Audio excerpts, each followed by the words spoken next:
46,000 seats. That's all Estadio Akron in Guadalajara holds. Not the biggest stadium in this entire tournament. Not even close. And on the second night of the 2026 FIFA World Cup, with the eyes of the entire planet still locked onto North America, that stadium could not fill itself.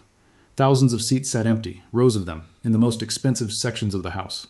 And just 24 hours earlier, the most powerful man in football had told the world something very different. Something does not add up here. And by the end of this video, you are going to understand exactly why those seats were empty, exactly what FIFA said to explain it away, and exactly why this single night in Guadalajara might be a warning sign for everything still to come in this tournament. Because what happened in that stadium was not just an awkward photo, it was a crack. A crack in a story FIFA has been telling for months. And cracks like this, once they appear on live television, in front of hundreds of millions of viewers, do not just disappear, they spread. Stay with us, because this story starts with a number, a very big number. Just one day before that match in Guadalajara, FIFA President Gianni Infantino stood in front of cameras and made a claim that, on its face, sounded almost unbelievable. He said demand for tickets to this World Cup had exceeded expectations by a factor of 10 or more, 10 times more demand than FIFA had planned for, 10 times more people wanting in than there was room for. FIFA has reportedly sold more than 6 million tickets for this tournament already, with millions more still to be allocated across 104 matches spread across an entire summer. By any measure on paper, this was supposed to be the most in-demand World Cup in history. The biggest, the loudest, the most popular. Infantino didn't stop there. He also defended the eye-watering ticket prices that fans had been complaining about for months, telling reporters the entry price was actually competitive when compared to other major sporting events in North America. In his telling, this was not a story about a tournament struggling to find an audience. This was a story about a tournament so popular, so overwhelming, that FIFA itself had been caught off guard by how many people wanted to be there.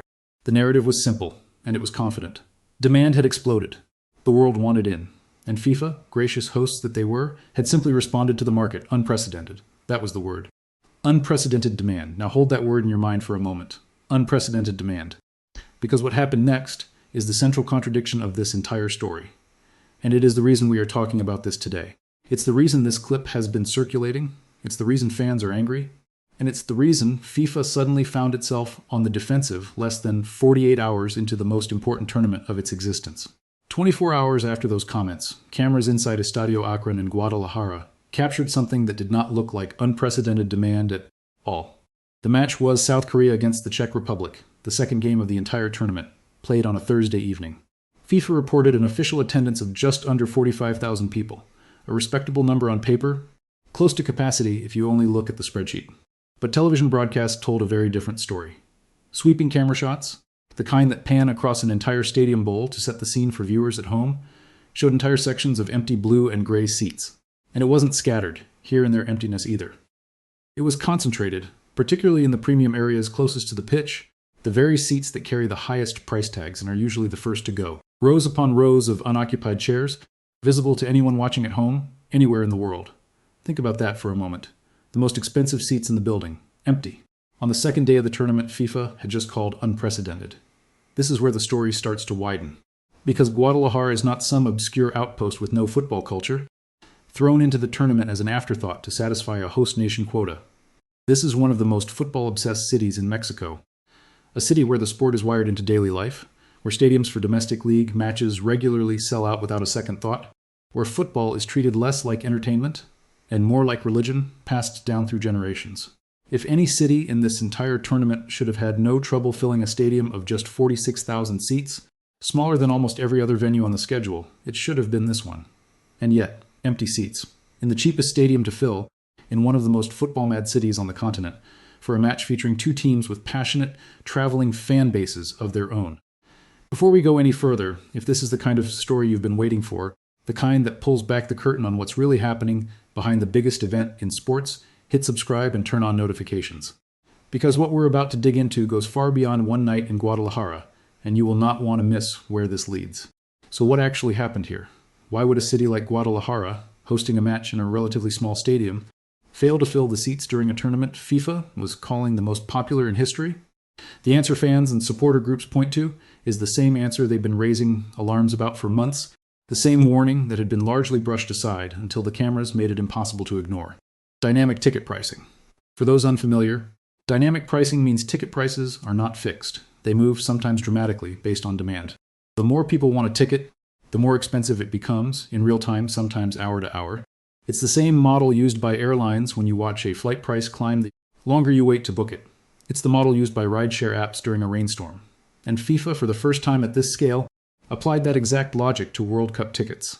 Tickets for the world's biggest sporting event, sold the way a surge price taxi ride is sold. On paper, dynamic pricing sounds like simple economics, the kind of thing an executive could explain in a single slide. But on the ground, supporter organizations say it created a different effect entirely. Football Supporters Europe, one of the largest fan advocacy groups on the continent, had been warning for months that this pricing model would push ordinary fans out of the market altogether. Their argument was straightforward, and it was repeated again and again in the lead up to this tournament.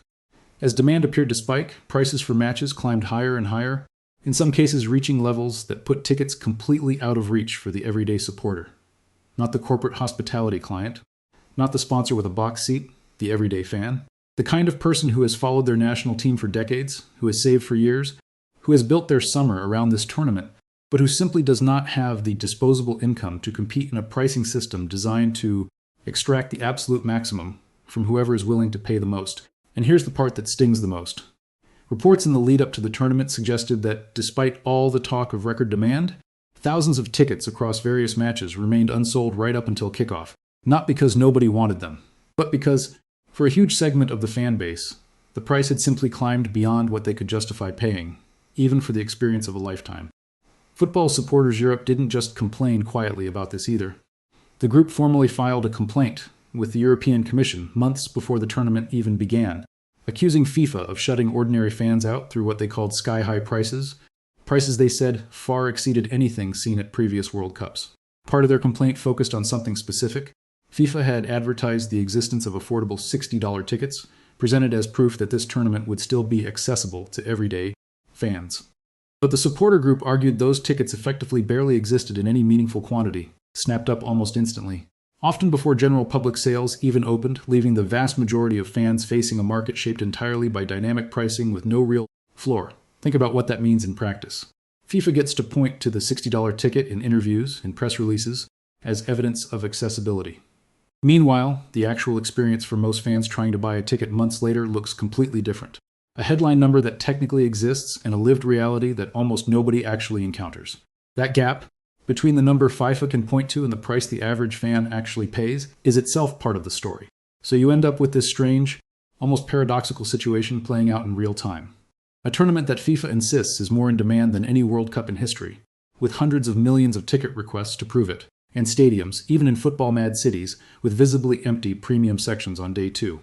Two realities, sitting side by side, that should not be able to coexist, but they did, on live television, for the entire world to see, replayed and clipped and shared within hours. But that is just the beginning. Pull back further, and the picture grows even darker still. Because Guadalajara, it turns out, was not an isolated incident, a one-off fluke that just happened to land on camera at exactly the wrong moment, on exactly the wrong night. Reports from the opening days of the tournament indicated that of the dozens of matches scheduled to take place before the tournament even kicked off, fewer than 30 had actually sold out. Fewer than 30 out of more than 100. Meanwhile, tickets remained available on FIFA's own official ticketing platform for the vast majority of matches still to come.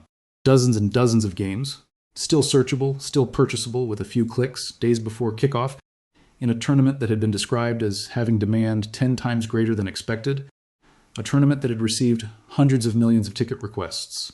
And there's another layer here, one that adds a strange wrinkle to the empty seat story, and one that FIFA leaned on heavily when the questions started coming. Some reports from inside the stadium in Guadalajara suggested that part of the issue wasn't simply unsold tickets, but fans who had purchased tickets choosing not to sit in their assigned seats at all, instead standing in the concourses throughout the match. When FIFA was asked to explain the optics of all those empty rows, a spokesperson for the organization pointed to exactly this, saying that official attendance figures reflect tickets scanned and people present inside the stadium footprint, not a visual assessment of how many seats are physically occupied at any given moment during the match. In other words, FIFA's official defense, in plain terms, was simply this. The people were there. They just weren't sitting in their seats. Sit with that thought for a second. Whether you find that explanation reasonable or not, here is what is undeniable. The images existed. Millions of people watching at home did not see FIFA's attendance figures. They did not see a spokesperson's carefully worded statement about concourse traffic and ticket scans. They saw rows of empty premium seats in a stadium in one of football's most passionate cities, one day after the head of FIFA promised the world unprecedented demand. And no statement, however technically accurate, undoes what a camera has already shown to hundreds of millions of people. And it's worth noting, this wasn't a one-stadium problem either, even on that very same day. Empty seats were also visible in Toronto, where Canada played its own opening match against Bosnia and Herzegovina. Not on the same scale as Guadalajara, but enough to be noticed, enough to add another data point to a pattern that was only one day old and already forming. One match with empty seats might be a fluke. Two matches on the same day in two different countries, with two different pricing structures and two different fan bases, starts to look like something else entirely. It starts to look like a trend. And trends in a tournament that lasts more than a month are exactly the kind of thing that get worse before they get better, not the other way around. And here's where this story stops being about one match in one city and starts becoming about something much bigger. Something that should worry FIFA far more than a single bad headline. This tournament is the largest World Cup ever held. 48 teams, up from 32, 104 matches, more than this competition has ever staged. 16 host cities spread across the United States, Mexico and Canada, an entire continent turned into one giant stage.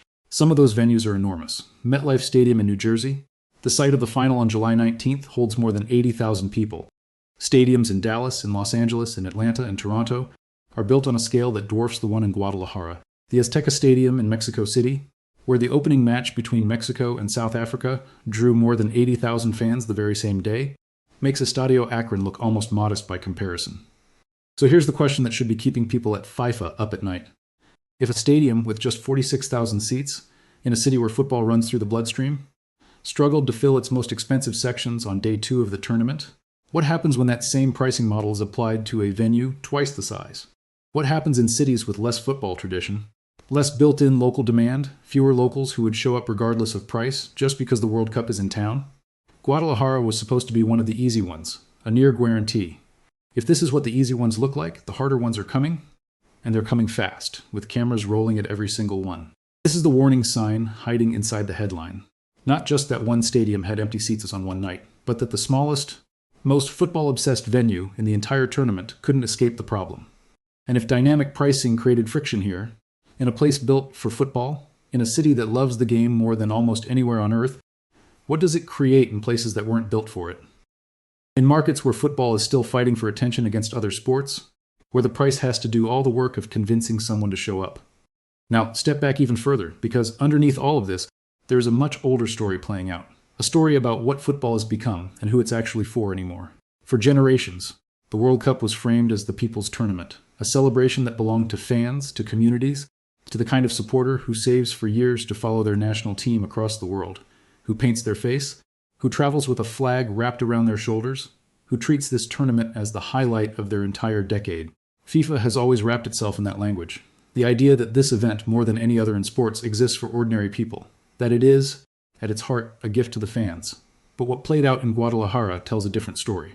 A story where FIFA's own president stands in front of cameras and frames record-breaking commercial success as the headline, talking about ticket requests in the hundreds of millions, while the stadium itself tells a story about who got priced out of the room. Empty premium seats are not just an embarrassing image, they are a symbol. A symbol of a tournament that, in the eyes of many fans, has prioritized revenue over access, profit over people, the spreadsheet over the supporter. And once that perception takes hold, it is incredibly difficult to undo. Because from this point forward, every empty seat at every match for the next month is going to be read through this exact lens. Every wide camera shot, every sweeping aerial view of a stadium during the anthem, viewers at home are going to be looking for it.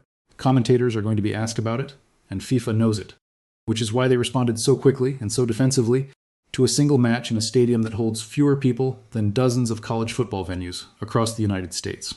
There's an irony buried in here too, one that's easy to miss if you're only looking at the headlines. FIFA's entire pitch for dynamic pricing was about responsiveness, letting the market decide, letting prices reflect real demand in real time, rather than locking in a fixed number months in advance and hoping it was right. But what Guadalajara exposed is that this kind of system can fail in both directions at once.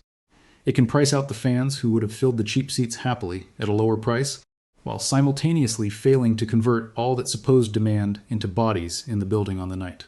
The system optimized for a number on a balance sheet, ticket revenue, total requests, projected income, while the thing that actually matters for the spectacle, people in seats, cheering, singing, filling a stadium with noise and color, became a secondary concern.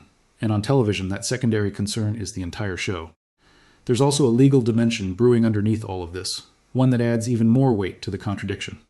Reports indicate that ticketing practices for this World Cup are now drawing scrutiny from chief legal officers in the United States, with the attorneys general of New York and New Jersey raising questions about FIFA's pricing strategy, including allegations that prices were artificially inflated and that fans may have been misled about what they were actually purchasing. FIFA has reportedly been asked to provide information as part of that inquiry. So this isn't just a story about optics anymore.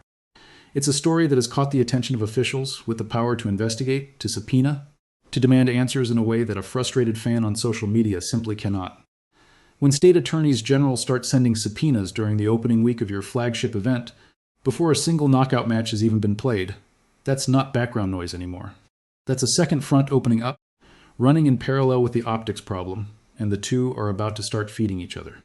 So now we finally arrive at the real question sitting at the very heart of this entire story. Two competing realities exist right now, simultaneously, and they cannot both be the full truth at once. In one, FIFA's official position, demand for this World Cup is unprecedented, record-breaking, 10 times greater than anticipated, the most successful tournament in the history of the sport, validated by hundreds of millions of ticket requests from more than 200 countries. In the other, television cameras, broadcasting to hundreds of millions of people, showing empty seats in the cheapest stadium on the schedule, in one of the most football-loving cities on the continent, on day 2, in the premium sections that should have been the very first to sell. Both of these things simply cannot be fully true at exactly the same time, not in the way that FIFA so clearly wants them to be. And here's the thing about images. Press releases get forgotten within a news cycle, attendance figures get buried in footnotes, and spreadsheets nobody outside the organization will ever read. But images, the kind that play out live, in real time, in front of a global audience, those stick. Those get clipped, shared, replayed, turned into thumbnails and headlines and arguments online. Those become the story, whether FIFA wants them to or not, regardless of how many statements get released afterward. As this tournament rolls on through the rest of June and into July, FIFA will keep talking about demand, about ticket requests, about historic numbers that sound almost too big to comprehend. But the cameras are not going anywhere. Every match, every stadium, every wide shot before kickoff is another data point. Another chance for these two realities to collide again, in front of an even bigger audience, in a bigger stadium, with even more on the line. And if they do again and again, across the biggest venues in this tournament, in cities with less football pedigree than Guadalajara, no amount of messaging is going to be able to paper over what people can see with their own. Eyes live in real time, on their own televisions, in their own living rooms, on every continent on Earth. Because here is the truth that FIFA is going to have to confront, whether they want to or not.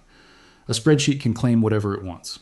A press conference can use whatever superlatives it likes. But a camera does not lie about what it sees. And for the next month, every single match is going to be filmed, broadcast, and scrutinized by an audience that is now primed to look for exactly this. The empty seat has become a symbol, and symbols, once they take hold in the public imagination, are almost impossible to put back in the box. So here's what we want to know from you. When you watched that footage from Guadalajara, what did you see? Empty seats because of pricing that simply priced ordinary fans out of the building? Or fans on their feet in the concourses, just like FIFA claims, present but not seated? Drop your take in the comments below, because this conversation is only getting started, and there is a long way left to go in this tournament, with a lot more stadiums still to fill and a lot more cameras still to roll. Because in the end, this story was never really about one match, or one stadium, or even one city. It was about a single night when the cameras caught something the headlines hadn't said, something the press release didn't mention. And from here on out, every empty seat across every venue in this tournament is going to be asking the same quiet question. Is anyone really watching as closely as FIFA hoped they wouldn't be? Maybe Guadalajara was genuinely an anomaly, a strange and unfortunate blip from opening week. Maybe the next match in the next city will be packed to the rafters, every seat full, every section roaring with noise and color, and this whole conversation will quietly fade into a footnote, something nobody remembers by the time the knockout rounds begin. That's possible, and honestly, that's entirely possible. FIFA would certainly like you to believe that's exactly what's going to happen, and soon. But maybe it wasn't an anomaly at all. Maybe it was the first crack in a wall that's been holding back a lot more pressure than anyone outside FIFA's offices realized. Either way, we're going to be watching closely, and so now are you. If you genuinely want to stay with us as this whole story develops further, hit subscribe right now, leave a like, and let us know in the comments what you think happens next. Because the World Cup is just getting started. The stadiums are about to get bigger, the cameras are about to get sharper, and so it seems is this story. On the night of the 11th of June 2026, the World Cup opened. Two numbers were spoken into the world that cannot both be true at the same time, and together, they tell you more about the state of football's commercial soul than any FIFA press release ever could. The first number came from the president of FIFA himself, a man who had spent the eve of the tournament brushing aside a rising wave of supporter anger over his ticket prices and insisting, with total confidence, that demand for this World Cup was unprecedented, by a factor of 10 or more. A factor of 10 or more. Those were the words chosen by the man who runs world football. Demand so overwhelming, so historic, so far beyond anything the competition had ever produced, that the only honest way to describe it was to multiply it by 10. The second number did not come from a microphone. It came from a camera. The very next night, from a stadium in Guadalajara, where South Korea fought back to beat the Czech Republic 2-1. The number was the empty seats, rows of them. Whole sections of vacant plastic in one of the smallest venues at the entire tournament, in a city with one of the deepest football cultures on the whole American continent. Demand by a factor of 10 or more. And the cameras showed empty stands. Those two things, the claim and the picture, landed on the same weekend, and the gap between them has become the story of the opening days of this World Cup. So let's go through it in full, because what happened in Guadalajara is not a single unflattering image. It is the moment a long-running ticket scandal stopped being a warning and became visible reality on live television. Here is what FIFA said happened. The official attendance was announced as a near sellout, just a few hundred short of a full house, a packed stadium on paper, in the numbers, in the statement. And here is what everybody watching could see with their own eyes. The announced figure and the visual evidence were simply not describing the same event. And the cruelest detail of all, the biggest empty patches were not in the cheap corners up in the rafters. They were in the premium sections closest to the pitch. The most expensive seats in the building were the emptiest.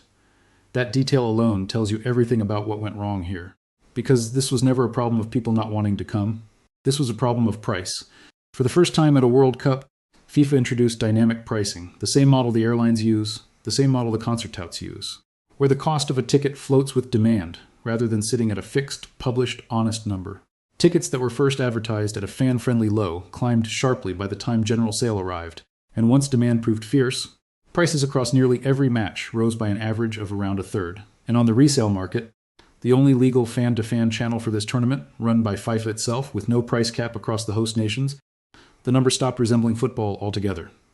Tickets to the biggest matches were appearing at prices higher than a used car. A single final ticket surfaced for a sum closer to a house deposit than a day out. A factor of 10 or more, indeed. The supporters' organizations that had warned about exactly this for months called the pricing extortionate, said it would lock out ordinary fans, and put a number on it. Prices for this tournament had jumped roughly fivefold compared with the last World Cup. Fivefold. And reports emerged that as many as 180,000 tickets remained unsold across the tournament. Sit with that for a second. A World Cup that its own president described as the most in demand in history, with 180,000 seats that nobody had bought, and the cheapest seats to the best matches, priced beyond the reach of the very people the game belongs to. So when the suspicion emerged that tens of thousands of tickets were quietly appearing on resale sites, possibly placed there by FIFA itself in an attempt to fill the grounds it had priced empty, it did not feel like a conspiracy. It felt like arithmetic. The governing body that insists, again and again, that it is a non-profit organization was watching its ticketing revenue climb to the highest level it has ever recorded, claiming a larger share of total tournament revenue than at any World Cup before it. Record sales in the books, and empty premium seats on the second night. Now here is the part that should worry FIFA the most. Guadalajara is one of the smallest venues in the entire competition. Almost every other stadium is bigger. Most of them hold tens of thousands more. The opener itself crammed a roaring home crowd into a stadium past 80,000, a co-host, a home nation. The easiest sell of the whole tournament. The real test was never going to be opening night with the host country on the pitch. The real test is a mid-sized ground in a football-mad city that still could not be filled. Because if FIFA cannot fill one of its smallest venues, then the empty patches in Guadalajara are not an embarrassment. They are an omen. A preview of what the cameras may find across North America over the next 6 weeks in stadiums almost twice the size, for fixtures with far smaller traveling support than this one was ever going to draw. And the empty seats were not even the only thing taking the shine off the opening games. Fans were also irritated by the mandatory water breaks dropped into each half regardless of the conditions. One of the most high-profile coaches at the tournament openly said he did not like them, pointing out that when the weather is fine, they simply are not necessary. Even one of the most powerful men in the host nation looked set to stay away from his own country's opening match. The picture forming around this tournament in its very first 48 hours is not the picture FIFA sold. So what do you think? You have watched enough World Cups to know the difference between a tournament that is genuinely sold out and a tournament that is announced as sold out. Does a factor of 10 or more sound like the truth of what those cameras showed in Guadalajara? Or does it sound like a number chosen before the seats were ever counted? FIFA said demand was unprecedented by a factor of 10 or more. The empty stand said something else entirely. And over the next 6 weeks, in venue after venue, it is going to be the cameras, not the press releases, that decide which of them was telling the truth.